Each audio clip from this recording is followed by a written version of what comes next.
안녕하세요. 우리 책 받아보고 오늘 첫 수업이잖아요. 책 참 묵직해요, 그죠? 이 정도는 돼야 공부할 맛이 난다. 너무 가벼우면 또 재미가 없어요. 우리 강의실에 애들 둘이 덕분에 강의실이 훤해서 얼마 좋은지. 오늘 부동산 공법 이 책이 워낙이 이 약간 보기가 좀 많이 불편하게 됐는데 어차피 뭐 이 쫙 줄여서 다음 달에 책이 나올 거예요. 그 다음에 제가 작년까지만 해도 1월, 2월 달에는 그냥 OX만 줬는데 오늘부터는 우리 다른 선생님들도 그렇게 부탁을 했고 객관식 문제 10문제가 나가요. 그래서 오늘 수업 다 끝나면 끝난 부분만큼의 문제가 나가면 그 문제를 풀어서 몇 개 맞히는가 확인하셔요. 그리고 또 문제집에 있는 거 갖다 주면 공신력이 없다고 할까봐 기출문제, 최근에 나온 문제, 그 최근 문제인데 여기서 오늘 수업한 내용을 풀게끔 내니까 쉬운 것만 뽑아가지고 쉬운 거 뽑는 게 진짜 어려워요. 그래서 오늘 수업 다 끝나고 나 몇 개나 맞히는가, 그 다음에 1월달부터 처음 왔는데 나 일주일 됐다. 근데 일주일이고 이틀이고 그런 생각 자체를 하면 안 돼요. 그럴 필요가 없어요. 그냥 오늘 수업 들은 거 오늘 푸는 거니까 그냥 집중해서 하시면 돼요. 그래서 집중을 더 잘 하셔야 돼요. 그래서 매주 이런 식으로 하면 10월달까지 문제를 뭐 나중에 더 주겠지만 10개씩만 줘도 몇 문제, 한 달이면, 두 달이면 80문제니까, 그러죠? 80문제니까 한 600개가 넘는, 매일 아침에 주는 것만 소화를 해도 점수 나오는데 무리 없어요. 반복해서 또 보고, 오늘 푼 거, 다음 주에 또 줘요.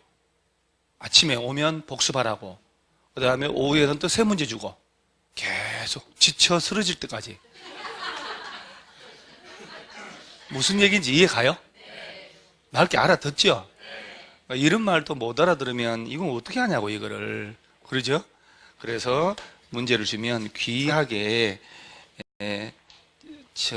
가지고 있어야 된다는 거. 이 책을 앞에서부터 쭉, 앞에가 페이지가 없어서 앞장부터 한 장 넘겨보세요. 쭉 넘어가면 뭐 공부 방법이고 뭐고 다 쓸데없는 소리예요. 그죠? 방법이 어디서? 열심히 해야지. 그 다음에 하루에 수업 듣는 거 외에 4-5시간씩 하셔야 돼요. 그 정도도 안 하고 공인 중에서 이 책들을 6권을 60점 이상 나온다는 건 좀 그렇거든. 그러니까 이제 돌아보면 치열하게 내가 앉아서 공부한 게 드물어요. 그래서 열심히 하면 돼요. 이 책의 차례를 한번 보세요. 차례 찾았나요? 요렇게 이제 차례가 있을 거예요. 차례. 페이지가 없어요. 이 앞부분은요. 차례 찾았나요? 그래서 우리가 대부분의 그냥 수업을 할 때 그냥 처음이다 하고 진행을 하기 때문에 오늘 우리가 배우는 과목 이름이 부동산이 이제 땅 건물이잖아요. 부동산에 대한 공법, 규제법, 이게 40문제. 이거는 과목 이름, 부동산 공법이란 과목 이름이지 이런 법이 있는 게 아니고, 그래서 오늘 첫날이라 통성명은 우리가 하고 이렇게 얘가 법이 6개로 돼 있다 이 말이에요. 거기 보면은 제1장에서 국토의 계획 및 이용에 관한 법률이라고 돼 있죠. 일단은 공부를 하고, 우리 공부는 그냥 대충 졸업을 하는 공부가 아니고 자격증을 따야만 되는, 합격을 하는 공부를 해야 돼요. 그렇죠? 합격이지 수준 높은 공부 필요 없어요. 그 수준 뭐 어디다 써먹으려고. 그래서 점수만 통과할 점수 해서 자격증만 따는 거거든요. 그러려면 최소한의 용어 같은 거는 외워야 돼요. 그러니까 몇 달을 가도 1장에서 나오는 12문제인데 여기서 이 법 제목도 못 외우는 사람들이 태반이에요. 그러니까 법 제목 속에 보세요. 국토를 뭐 한대요? 계획. 국토를 계획부터 먼저 국토 이용이래요? 아침부터 이러지 마세요. 분위기 깨지잖아요. 그래서 국토의 뭐 했더니 이용이요.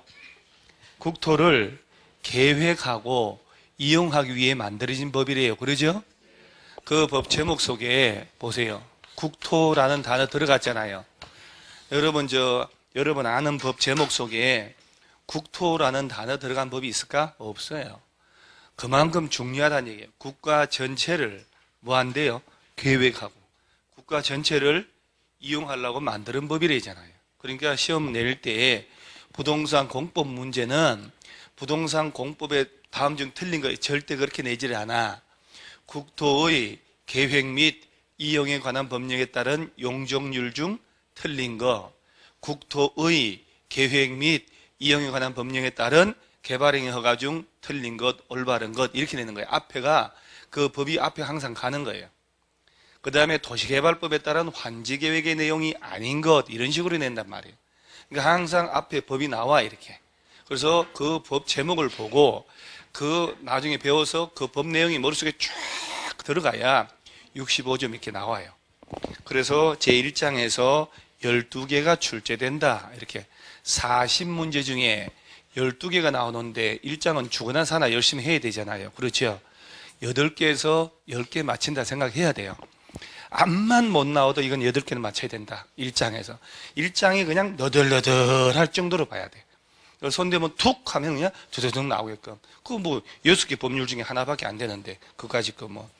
그래서 공부를 자꾸 비법을 물어보는데 비법 하나가 있어요. 오늘 수업 배우는 양이 있을 거 아니에요. 오늘 배운 양만큼만 집에 가서 그 내용을 5번이고 6번이고 반복을 해요. 계속 반복을 하셔야 돼요. 반복을. 많은 양을 2번 보는 것보다 작은 양을 10번 보는 게 훨씬 효과가 있어요.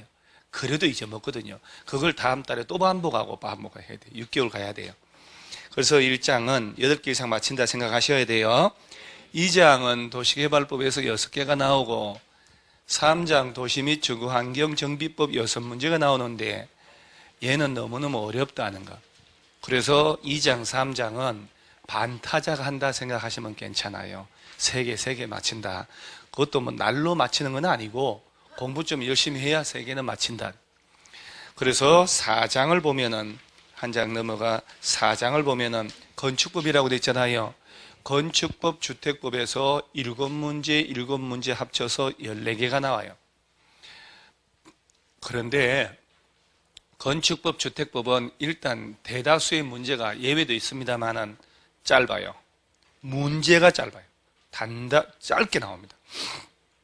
그래서 조금만 신경 쓰면 점수가 훅 나오는 게 4장, 5장이에요. 근데 학생들이 모든 장안의 교과서가 요 순서대로 돼 있기 때문에 수업을 한참 하다 보면 처음에 의욕적으로 한 4주, 5주 나오다가 뭔 일만 생기면 동영상으로 한다고 그러고 학원을 안 나와. 그 부분이 뭐냐? 4장, 5장 할 때예요. 6주, 7주차 들어갈 때 그때 결석을 해가지고 항상 뒷부분이 책이 뽀여요. 이 뒤에가. 그러니까 공부를 잘못하고 있는 거라. 그래서 쉽게 점수가 나올 수 있는 부분이 4장, 5장이에요. 그래서 저는 이제 1장을 먼저 수업을 하고 얘는 장별로는 관계없거든요. 4장을 먼저 수업을 합니다. 그래야 항상 결석을 안 하고 점수가 기본 점수 나와요. 1장 12개, 4장 7개니까 19개잖아요. 그것만 잘해도 과락은 나올 수가 없는 거라 사실은. 과락이란 단어라는 건 머릿속에 없었어야 돼요. 그죠? 그러니까 기본적으로 공부 방법이 잘못됐다는 거. 공법에서 어디가 전략 파트인지 모르고 막 가는 거예요. 막 이렇게. 그래서 1장하고 극단적으로 4장만 달달달달 외워도 과락은 면할 수 있다는 거. 그리고 나머지 한 번으로만 쭉 써도 50점은 나오거든요. 나머지 한 번호 쭉. 왜냐하면 1장, 4장은 내가 다 공부를 했으니까 그거는 대략 맞췄다 치고, 그래서 제일 한 문제당 여러분 이제 오지선다형 40문제잖아요. 각 지문당 정답은 8개예요.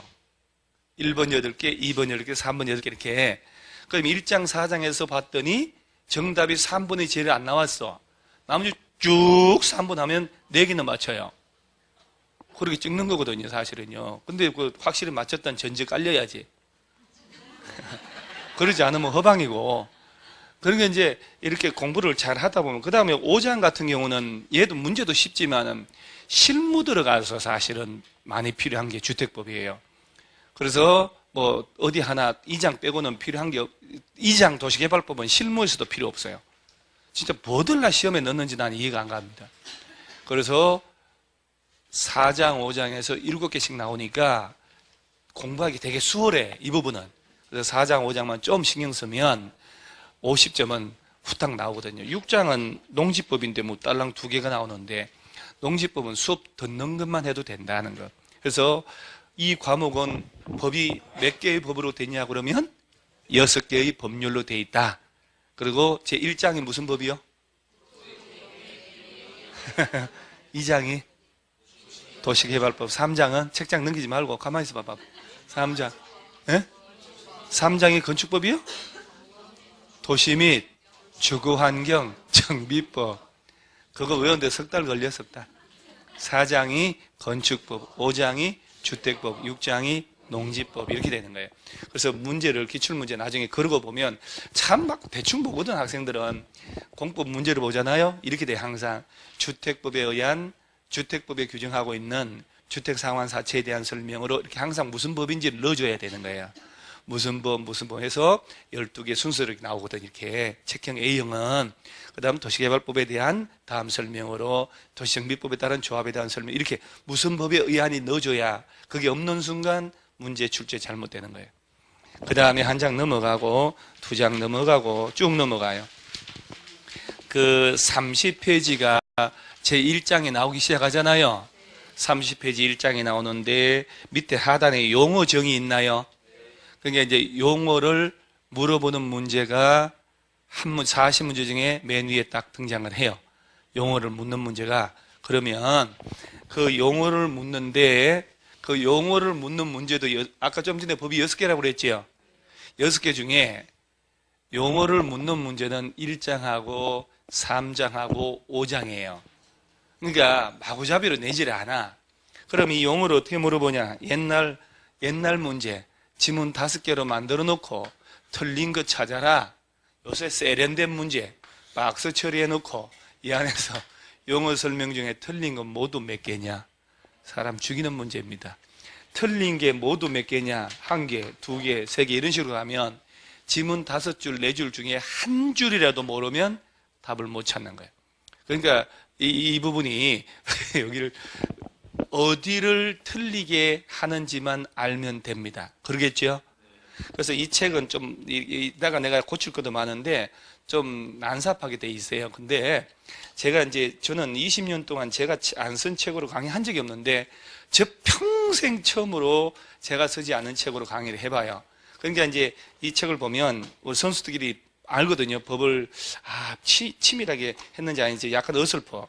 그래서 제가 요약집을 만드는데 그 요약집은요, 이 용어 있잖아요. 용어에 틀리게 낼 부분을 색깔을 다 달리해서 동그라미 안 쳐도 되게끔 다 신경 써서 한눈에 딱 들어오게끔 만들어 놨었어요. 그래서 지금 작업 중인데, 그래서 이 용어도 어느 단어를 틀리게 하는지만 알면 그것만 반복하면 돼요. 문장 전체 외울 것도 없고 그러잖아요. 항상 그 부분을 틀리게 하니까. 자, 그러면서 한 장 넘어가고 2장 넘어가면 쫙 넘어가요.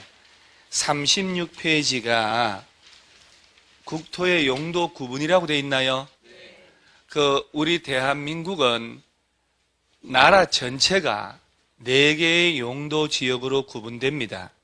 그래서 제일 먼저 너무너무 중요하니까 얘가 이 두꺼운 책에서 맨 앞에 쫙 와 있는 거예요. 딱 보면 느낌이 오잖아요. 국토의, 그러죠? 국토를. 자, 보세요. 거기. 일단 저 뒤엔 나중에 보고. 국토는 토지의 이용 실태, 특성, 장래 토지형 방향, 지역간 균형 발전 등 고려하여 다음과 같은 용도 지역으로 구분한다. 자, 1번이 무슨 지역? 도시지역. 자, 2번은 관리지역, 3번은 4번이 자연환경 보존지역. 몇 개의 용도 지역? 그러니까 이제 수업 시간에 쌍방향으로 대답을 해가면서 그 용어가 내 걸로 익숙하셔야 돼요. 어차피 부동산 중개업자 할 거잖아요. 그러죠? 중개업자가 될 거다라고 해야 되니까 실무에서도 이런 용어들이 나와줘야 되거든. 나라 전체는 몇 개의 용도 지역으로, 그럼 이렇게 머릿속에 자꾸 떠들 때 정리가 되는 거예요. 용어를 자꾸 익숙하시고, 맨 처음 나온 게 무슨 지역으로? 도시 지역으로 이렇게 지정을 하겠다는 거예요. 이제 국가가 누군가가 얘네들을 지정하는 사람이 있겠지요. 법적으로 권한 행사를 누가 지정하는지, 어떤 절차를 거치는지, 이런 것들이 지정되면 어떤 법적인 제약을 받는지 있겠지. 그걸 시험을 내는 거예요. 그걸. 그다음 두 번째는 무슨 지역? 관리 지역이란 게 있고, 이 용도 지역이거든. 그 다음에 세 번째가, 그렇지, 농림지역. 네 번째가, 그러니까 이런 용어를 자연환경 보전지역이라고, 솔직한 얘기를 여러분들 있잖아요. 입으로 몇 번 떠들어 본 사람하고 눈으로 보는 사람하고는 완전 달라요. 나중에 결과값이 달라져 버려요. 입으로 자꾸 떠들고 손으로 손보는 사람들이 몸에 완전히 외워지기 시작해요. 눈으로 보는 사람들 있잖아요. 절대. 그리고 사실 우리 맨 앞줄만 딱 놓고 봤을 때 눈으로만 봐가지고 외워질 사람은 두 사람밖에 없어요. 두 사람. 야 하고. 그잖아요. 아니야, 요것도 있네. 얼굴 화나니까. 얼굴이 화난 사람 건강한 거거든요. 혈액순환 잘 된다는 얘기고, 나를 포함한 이 부류들은 절대 눈으로 봐서 안 되는 그런 연세들이기 때문에 여러분들 인정하시죠? 그럼요. 솔직히 말해서 여러분 저 오후에 방학 때 둘째 아들 친구 전화 와서 어머니 저 누군지 알죠? 알지. 그럼 걔 들으면 저 전화 왔다고 전해주세요. 알았어. 그런데 1시간 뒤에 아들 왔어.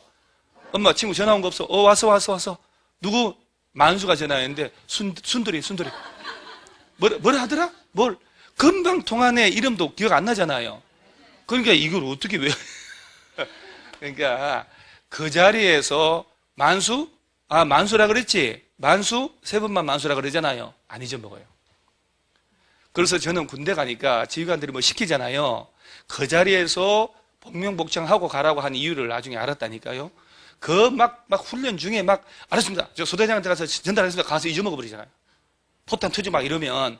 그러니까 가서 수류탄 3개, 소총 2자루 가져오라고 하겠습니다. 그렇게 한번 떠들어보면요. 수류탄 3개, 소총 2자루 갈 때 기억이 난다니까? 그 젊은 애들도. 그러니까 암기는 입으로 떠드는 게 최고예요. 그래서 자꾸 떠들게 하는 거예요. 개론 같은 거 있잖아요. 공식 외우고 그래프 외울 때도 손으로 써보면서 입으로 떠들어보면요. 금방 외워지고 오래 가요. 그러니까 이런 것들은 평생 지금 올해 재수한다든가 우리 그냥 대충 우리끼리 얘기해서 2차만 한다든가 걱정 안 돼요. 영어로 돈워리. 그런데 돈워리라 하잖아요. 새로 공부하신 분들은 대략 난감하다는 이걸 익숙해야 되는데 이거 하나만 하나? 그러죠? 민법 가봐요. 민법. 그러니까 민법 책 보니까 판례 엄청 많아요. 그러니까 용어 자꾸 외워야 돼, 떠들어야 돼요. 자, 그러면 시험에서 이 용도 지역별 개념을 물어보는 문제를 가끔 낸다 이 말이지. 그러면 도시지역은 보세요. 어딜 도시지역으로 하냐? 인구, 산업이 밀집되어 있거나 밀집이 예상되어 그 지역에 대하여 체계적으로 개발, 정비, 관리, 보존이 필요한 지역이란 말 나왔죠. 자, 그러면 여러분 머릿속에 인구와 산업의 밀집이 돼 있다. 밀집이 예상됐다 하면 뭘로 지정하자고? 그럼 이렇게 해서 책 없이 머릿속에 용어가 외워져야 되는 거예요. 용도지역 개념이. 3번에 농림지역 보세요.